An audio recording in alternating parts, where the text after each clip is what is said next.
মাখারিজুল হরফ সম্পর্কে আজকে আমার এটা লাস্ট ভিডিও। আমি গতকালকে আপনাদেরকে বলেছিলাম যে আর কিছুটা যেটা বাকি থাকলো সেটা আপনাদেরকে হ্যাঁ আগামীকালকে শুনিয়ে দিব, তো সেটা আজকে শুনিয়ে দিচ্ছি। তো আমার বাকি ছিল কি, শেষটা কি, লিসান। আল হালাক হয়ে গিয়েছিল, আল জাওফ হয়ে গিয়েছিল, আর শাফাতান হয়ে গিয়েছিল, আল খাইসুম হয়ে গিয়েছিল, শুধু বাকি ছিল কি আল লিসান। তো লিসানের একটু আপনাদেরকে বিস্তারিত জানিয়ে দিই। দেখেন, লিসান বলা হয় জিহ্বাকে। আর এই জিহ্বার যে প্রথম জায়গাটি আছে, মনে রাখেন যে জিহ্বার যে জায়গায় আমাদের হালকামের দিকে যেতে শেষ জায়গা আছে, সেই জায়গা যেখানে আমাদের শেষ হয়, ওই জায়গাতে দুটো শব্দ বের হয়, দুটো হরফ বের হয়। একটা হলো কফ আর আরেকটা হলো কাফ। কফ সেই শেষ অংশের তরল জায়গা থেকে বের হয় কফ, আর সেই শেষ অংশের শুকনো জায়গা থেকে বের হয় কাফ। জিহ্বার যে মধ্যবর্তী জায়গা আছে, ওই মধ্যবর্তী জায়গা থেকে বের হয় তিনটা হরফ। এই তিনটা হরফ কি কি? জিম, শিন আর ইয়া। জিম, শিন আর ইয়া। জিহ্বার দুই কেনারার ভিতরে যে কোনো একটা কেনারাকে ব্যবহার করে দাঁতের যে জাবড়া আছে তাকে যদি আপনি ব্যবহার করেন, তাহলে এই শব্দটা এই হরফটা বের হয় লোয়াদ। লোয়াদ। জিহ্বার সাইড আর উপরের জাবড়ার দাঁতকে যদি আপনি ব্যবহার করেন, তাহলে এই হরফটা বের হয় লোয়াদ। ঠিক।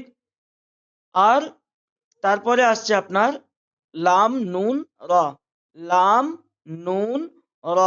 আপনি লক্ষ্য করবেন লাম নুন র, যে জিহ্বার যে এই শেষ জায়গা আছে লাম নুন র, এই শেষ অংশের কিছুটাকে ঘিরে উপরের তালুতে মিলে এই তিনটা শব্দ কমপ্লিটলি আদায় হয়ে যায়। যেমন লাম।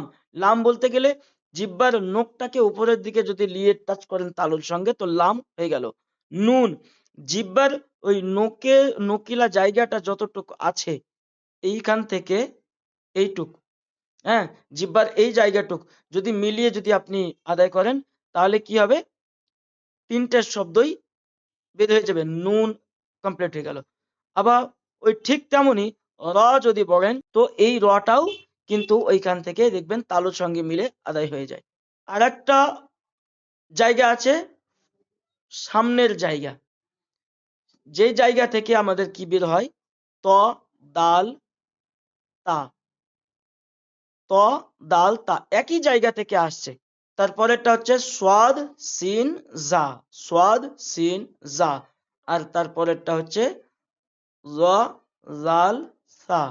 জ জাল সা। খুবই নরম করে হালকা করে, কিন্তু তিনটার জায়গা একই। হ্যাঁ, বাস পার্থক্য হলো এটা, জ এটা পুর হয় আর জাল এটা বারিক হয়। ঠিক। আর জা আর জাল, জ আর জাল, এই দুটোর মাঝে সা যেটা আছে, ওই জায়গা থেকেই কিন্তু আওয়াজটা, হ্যাঁ, সা একটু হাওয়া নিয়ে বের হবে, যার কারণে সা সা সা উচ্চারণ হয়। আশা করছি জিহ্বার এই লিসানে আপনাদের খুবই উপকার হয়েছে। তো ইনশাআল্লাহ তাআলা পরবর্তী যে ভিডিওটা তৈরি করব সেটাও আপনাদের জন্য খুবই ইম্পর্টেন্ট। কোরআন মাজিদ শেখার জন্য খুবই সহজ আপনাদের জন্য হতে পারে। এ কারণে আমার চ্যানেলটিকে অবশ্যই সাবস্ক্রাইব করে রাখুন, পাশে বেল আইকনটিকেও অবশ্যই প্রেস করবেন। আল্লাহ হাফেজ।